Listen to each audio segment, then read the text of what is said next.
Hi, this is Kevin from Map Practical.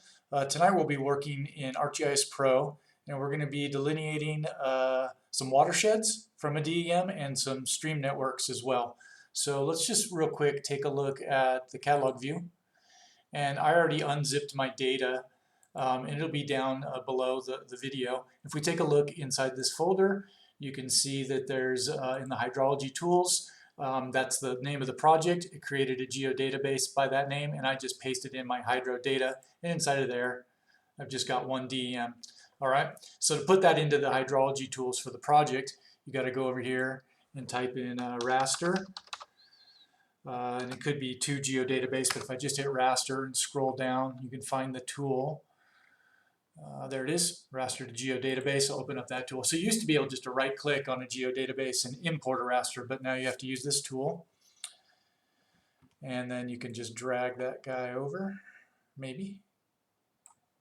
Or maybe you have to go find it. Let's see what we can do here. All right, so it's inside of this one. It's just called a CATD, and it's a DEM of the Rattlesnake watershed here in Missoula, Montana. And I'm going to put it into the hydrology tools geodatabase. And there we go, and hit run. Just let that rip. So the basis for all of these tools is a DEM. The higher resolution DEM you get, the better results, but you also have to watch out because it could be full of sinks and problems. So there we go. So we've got it.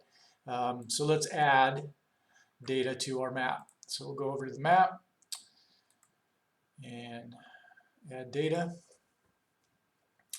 and navigate to the database for this project and add that DEM. And it's just a good old standard DEM, right? I'm going to turn off the background. Okay, so now we're just going to rip through this. It's not too complex. Let's actually go to toolboxes, and under the spatial analysis tools and under the hydrology toolbox is everything we'll need. Okay, so the first thing we need to do is fill any sinks that might be in this DEM. And in most places there are artifacts in the DEM, but sometimes, like in a landscape that's full of a bunch of limestone, you can actually have sinks. So you got to be a little careful here. But so we're just going to go ahead and use the sink tool, or actually, excuse me, the fill tool. And the input is going to be the original DEM. And then we're going to put this into the project geodatabase, and we're going to call it fill. And then we'll let that run. And you end up with a copy of the DEM that looks exactly the same as the original, but it does find any pits in the DEM and fills them. Okay, so I could turn this off. Oh, the other thing I want to do is I want to create a hillshade. So I'm going to go back one, and I think if I take a look, I can just also type it in up here.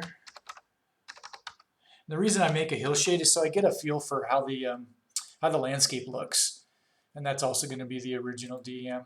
And that way I know where the high spots are, the low spots are, and I can kind of figure out which way water is going to flow over this landscape.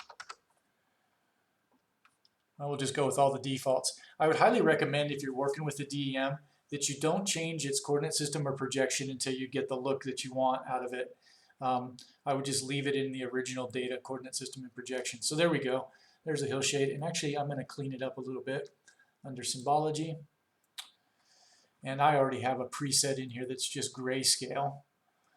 Let's see this one. Yeah, that's grayscale. And I think that just looks a little bit better, not quite as contrasty. And you can also go in there and change its resample type to bilinear, and that'll just smooth it out. Okay, so there we go. And then the fills on top of that. We actually don't even need the fill turned on right now, and we'll just start putting things over the hillshade. All right, so back to the tools. So the next one we're going to do is flow direction, and flow direction is going to take the fill. So nope, this is flow distance. We want flow direction. There we go. So the input raster surface is going to be this fill that we just created, and it's going to go into our geodatabase, and we're going to call it flow direction.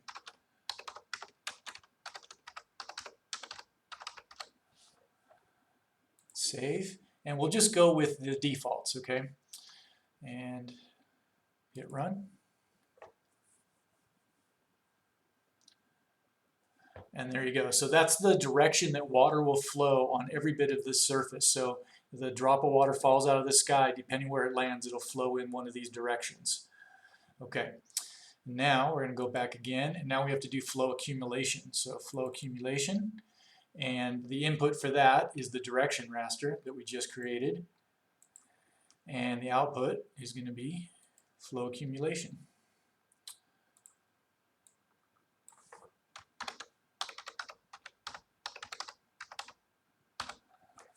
Spell that right. There's about a 50-50 chance that I'll misspell anything that I touch. Yep. Okay, that looks good. Save that. And again, we're just going to go with the defaults and let that run.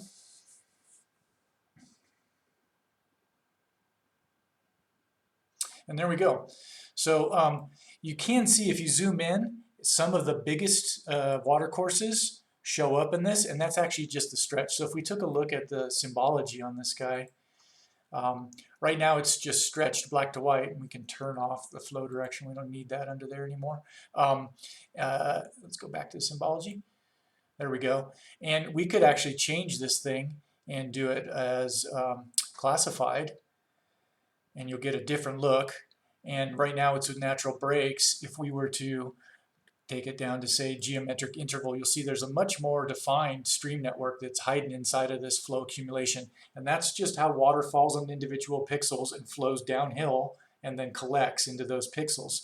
So, but we only need it stretched because we're really interested in where it's flowing off this landscape.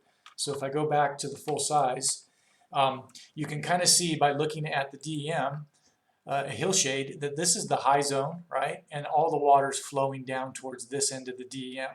So when we look at the accumulation, then we can see where we need to create a couple of pour points. So these are actually the outflow points that we have to create down on these 2 pixels down here. So those have to be created as vectors. So what we're going to do is go back to our catalog view. There we go. And then inside of our geodatabase, I'm going to right click and new feature class. And these are just going to be my outflow points. So the name is going to be outflow and then underscore PTS for points. I'm just going to leave the alias alone. Polygon is going to be a point. Right, that's the type of feature we want to create. And you could go through a bunch of nexts and change things, but we don't need to. We can just go directly to finish. And this is going to create a blank point layer. And now I can go back to my map and add that. And that's my outflow points. Great. And then I can go to edit and say create. And it's going to allow me to create these outflow points. All right, so now I've got my create tool, and so I can zoom in and get down here and click right on one of these pixels. And we're going to snap them to it eventually. So there's the first one, and I'm going to zoom back out and scroll over, and I want to go grab one here on the bottom of this outflow. And we'll put one right there. Super. Okay, and then go back to full. And actually, we want to save the edit. Yes, we want to save all edits. And then we're done with that tool. We're done with the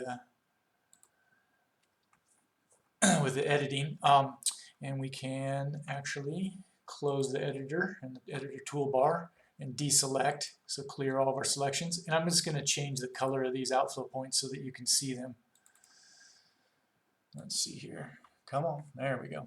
Go to properties and make them a nice bright yellow or something. There we go. All right, so now they're down there. Now, you want to hide that. Now we're going to go back to our tools, and now what we're going to use is the Snap Pour Points tool. And what that's going to do is make sure that those points that I just created are right on the pixels. Because if they're not right on the pixels, then it causes issues. So we'll run the snap. Okay. And the outflow points are going to be our input into this guy. And object ID is the only field available. And then accumulation raster is the same one that we created before. Great. And then the output raster. And then so these are going to be the snap points.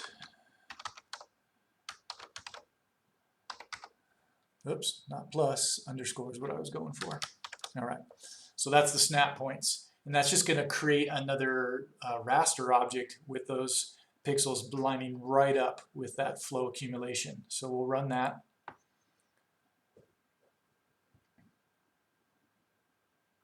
All right, it's done, and you can't see much until we zoom in. So if I zoom down here, oops, wrong way.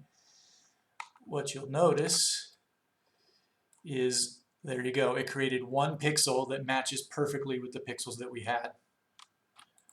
Okay, so now we can actually calculate our watersheds. So back to the tools inside of here, and this is going to be the watershed tool.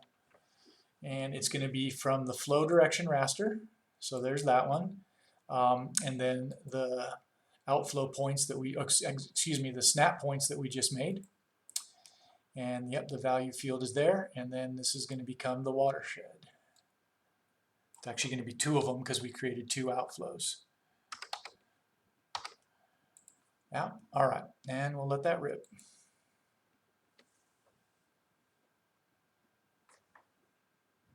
And there we go. There's two watersheds created right over it. So I can turn off the flow accumulation. I don't need the snap points any longer. I can actually start to clean up some of these layers. And then the watersheds, I'm going to go to their appearance and make these things semi-transparent.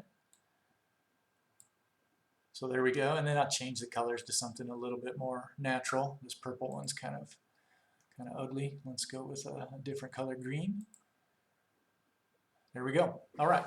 So there's two watersheds over our DEM, and that was pretty simple. Now, if we wanted to measure the acres in these, actually with this raster, it does have the count of the pixels in the attribute table, and each one of those pixels is a 10 by 10 meter square. You could calculate it out, but there's a much easier way to do it. And that's going to be go back to geoprocessing tools, and I'm just going to type in raster to polygon.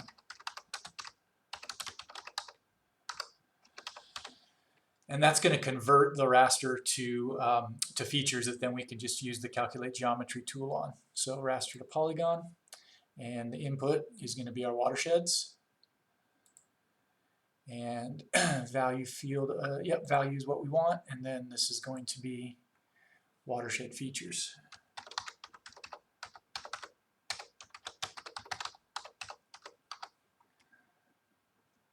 Save that, and then we'll run it with the defaults. And there we go. And we don't even need to actually have it turned on. We can stick with our original rasters for the color, but if we go into the attribute table and we tell it to add a field, and I'm going to go ahead and create an acres field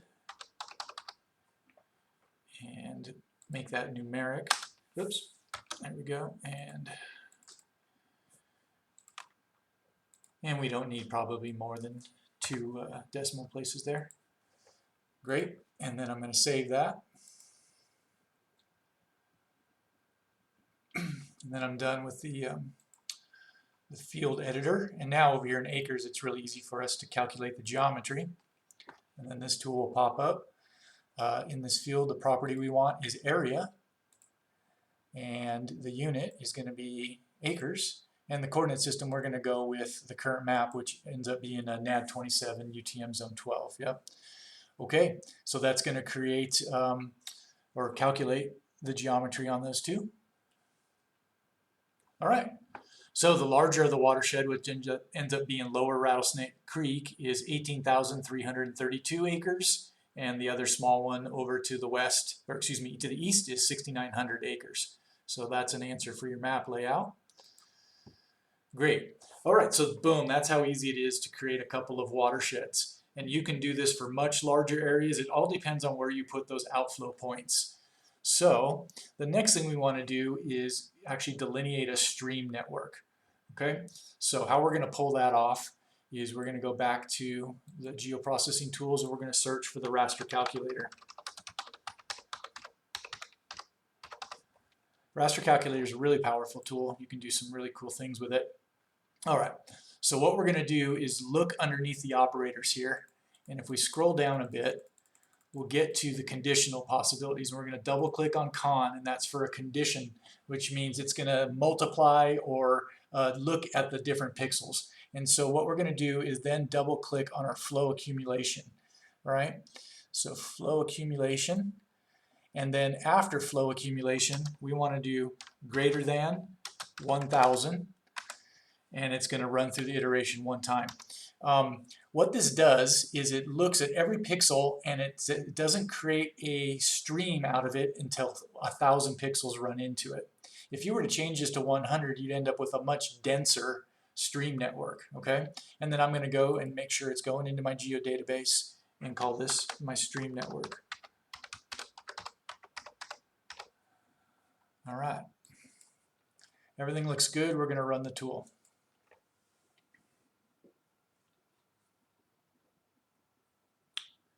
And there it is. You can actually see them. So this is just a fine raster of the stream network. All right. Now those are little pixels and they look, you know, a little bit choppy, kind of lightning bolt style, but we can fix that up, right? So we're going to zoom back out to the full screen and oops. What we want to run now is back in those tools here. Now we're going to do the stream order tool, and what the stream order tool is going to do is give it the kind of the class of the stream. So is it just a beginning stream or a larger stream, or does it end up being a river? Okay, so let me just check my instructions. Yep, so we're going to use the stream order tool, and it needs the input stream raster, which is the one we just created. Right, so that's the stream network. And it also needs the flow direction that we had from before. So it's important to name these things properly, right? And then this is going to end up coming out being my stream order. So I'm just going to name it so it ends up in the geodatabase with the proper name. And we'll go with the Strawler method. There is another method under here. You could try the sheave or shrieve, but I like the Strawler. And we'll let it rip. And what you'll see is it'll classify it by color. So there we go. So let me turn off the original one. And if we zoom in, you can see now they've all been given a classification. And this is really how many pixels are flowing into them, right? And now to make it smooth so it looks proper on a map, we're going to run one more tool, and it's called the stream to feature. And what that's going to do is convert these rasters to a nice feature data set vector. So it's going to be our stream order and the flow direction again. And then it's going to come out as our stream feature. Or features, because it'll be more than one. Okay, I'm going to let that rip.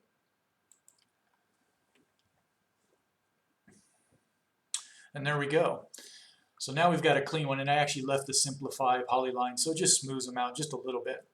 And now if we take a look at the symbology on this brand new stream features, it's a single symbol now, but from the drop down we can tell it to do graduated symbols. All right, and then the field that I want it to go by is going to be called grid code, because that's actually what the accumulation is stored in. And 4 is kind of big. What if I take this size down to like 2? There we go. And let me change the color. So I'm going to look at the symbols, all symbols, and I'm going to change this color to something that shows up on screen like a dark blue. And we'll hit apply. Okay, there we go. So now we have our stream network delineated based on the upper reaches where it's just starting to collect all the way down to where it's becoming a river. And actually down here, this part of it right there is the Clark Fork River. So, okay, so there's the stream network. And pretty much that's it. That's how you can delineate watersheds and a stream network from just a DEM. One thing that I don't like about the map is it's still got a little bit of an angle on it. And it turns out that's because of the UTM projection. So let me just show you how to fix that. We just need to modify the central projection. First things first though, I want to change my display units from meters down to decimal degrees. I'll say OK and see how it changed it down here. And now I can go and hover around the middle of the map and figure out what the central longitude is on this thing. So it looks like about 113.9 west. So now I'll go back again into the map properties and then the coordinate system. I'm going to right click on this UTM zone 12 and say copy and modify. And then I'm just going to go ahead and mod it right now so that I know this is a modified one. Just put mod on the name. And then down here for the central meridian, I'm going to go ahead and change that to negative 113.9. And that's going to straighten out my map. And we'll say OK. Voila, there we go. So we've got a nice hillshade with our 2 watersheds over the top of it. And you can lay this out in a map and call it a map tutorial.